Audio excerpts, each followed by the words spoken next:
దక్షిణ చలనచిత్ర పరిశ్రమలో తీవ్ర విషాదం నెలకొంది. తమిళనాడు డిఎంకే అధినేత, ప్రముఖ సీనియర్ నటుడు, హీరో విజయకాంత్ ఈ రోజు ఉదయం కన్నుమూశారు. వీరి వయసు 71 సంవత్సరాలు. చెన్నై మియోట్ ఆసుపత్రిలో వెంటిలేటర్ పై చికిత్స పొందుతున్న ఆయన గురువారం ఉదయం తుదిశ్వాస విడిచారు. అటు ఆసుపత్రి వర్గాలు, ఇటు తమిళనాడు ఆరోగ్య కార్యదర్శి విజయకాంత్ మృతిపై అధికారిక ప్రకటన చేశారు.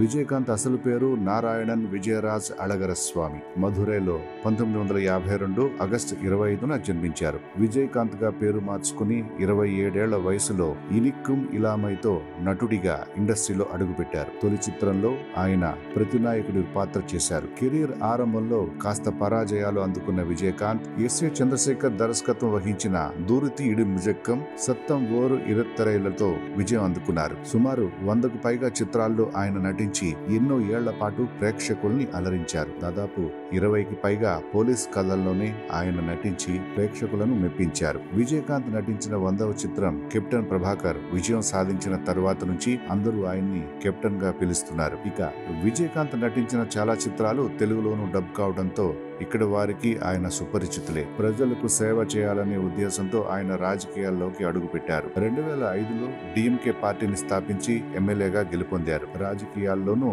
సత్తా చాటిన ఆయన తమిళనాడు రాజకీయాల్లోనూ కీలకంగా వ్యవహరించారు. మరిన్ని ఇంట్రెస్టింగ్ అప్డేట్స్ కోసం stay tune to Dakshin TV. Like చేయండి, షేర్ చేయండి, సబ్స్క్రైబ్ చేయండి.